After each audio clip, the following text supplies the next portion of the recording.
ಯಾಕೆ ನೋಡಲ್ಲ ಬಿಗ್ ಬಾಸ್ನ? ನೋಡೋ ಅವಶ್ಯಕತೆ ಇಲ್ಲ, ಇಷ್ಟ ಆಗಲ್ಲ. ಅವಶ್ಯಕತೆ ಇಲ್ಲ, ಟೈಮ್ ವೇಸ್ಟ್ ಸುಮ್ಮನೆ. Time waste.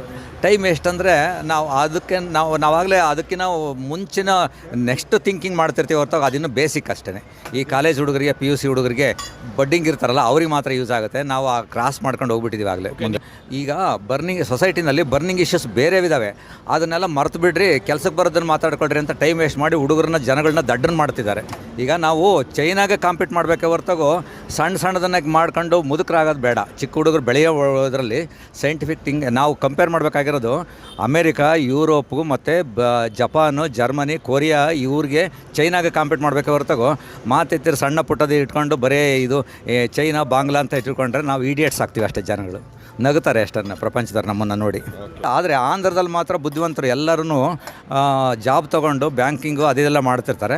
ನಮ್ಮ ಕರ್ನಾಟಕದವರು ಮಾತ್ರ ಎಷ್ಟು ದಡ್ಡರಿದ್ದಾರೆ ಅಂದರೆ ಮಾತೆತ್ತಿದ್ರೆ ಬರೀ ಧರ್ಮ ಅದು ಇದು ಅಂದ್ಕೊಂಡು ಆ ಜಾತ್ರೆ ಈ ಜಾತ್ರೆ, ಆ ಹಬ್ಬ ಈ ಹಬ್ಬ ಅಂದ್ಕೊಂಡು ಬರೀ ಅದನ್ನು ಮಾಡ್ಕೊಂಡು ಹುಡುಗರು ದಡ್ಡರಾಗಿ ಕೊನೆಗೆ ಅವ್ರು ಮದುವೆ ಮಾಡೋಕ್ಕೆ ಹೆಣ್ಣುಗಳೇ ಕೊಡ್ತಾಯಿಲ್ಲ. ಯಾಕಂದರೆ ಹೆಣ್ಣುಗಳು ಇಂಥವ್ರನ್ನ ಇಷ್ಟಪಡ್ತಾ ಇಲ್ಲ, ಎಲ್ಲ ಬರೀ ಗುಂಡಾಡಿ ಗುಂಡುಗಳಂಗೆ ತಿರುಗಾಡ್ಕೊಂಡಿದ್ದಾರೆ ಅಂಥೇಳಿ ಹುಡುಗಿಯರು ಯಾರೂ ಮದುವೆ ಆಗೋಕ್ಕೆ ಇಷ್ಟಪಡ್ತಾ ಇಲ್ಲ. ಅದೇ ಆಂಧ್ರದವರು ಎಲ್ಲ ಬ್ಯಾಂಕ್ಗಳಲ್ಲಿ ಎಕ್ಸಾಮ್ ಪಾಸ್ ಮಾಡಿಬಿಟ್ಟು ಇಡೀ ಕರ್ನಾಟಕದಲ್ಲಿರೋ ಎಲ್ಲ ಬ್ಯಾಂಕ್ಗಳಲ್ಲೂ ಆಂಧ್ರದವರಿದ್ದಾರೆ. ನಮ್ಮ ಕರ್ನಾಟಕದ ಹುಡುಗರು ದಡ್ಡರಾಗ್ಬಿಟ್ಟು ಯಾವುದೇ ಎಕ್ಸಾಮ್ ಪಾಸ್ ಮಾಡೋಕ್ಕಾಗದೆ ಮಾತೆತ್ತಿದ್ರೆ ಆ ಯಾತ್ರೆ ಈ ಯಾತ್ರೆ ಹಬ್ಬ ಹರಿದಿನ ಅಂದ್ಕೊಂಡು ದಡ್ಡರಾಗ್ತಿದ್ದಾರೆ. ಅವ್ರು ನೋಡಿಬಿಟ್ಟು ಹೆಣ್ಮಕ್ಳು ಯಾರು ಮದುವೆ ಆಗೋಕ್ಕೆ ರೆಡಿ ಇಲ್ಲ. ವೇಸ್ಟ್ ಟ್ಯಾಲೆಂಟು ವೇಸ್ಟ್ ಮಾಡ್ಕೋಬೇಡಿ ಅಂತ ಹೇಳ್ತಾರೆ. ಟ್ಯಾಲೆಂಟ್ ಇದೆ, ಯಾಕಂದರೆ ಅಲ್ಲಿ ಕೆಲವರೆಲ್ಲನೂ ರಾಂಗ್ ಡೈರೆಕ್ಷನಲ್ಲಿ ತೊಗೊಂಡು ಹೋಗ್ತಿದ್ದಾರೆ ಅವ್ರನ್ನೆಲ್ಲನೂ.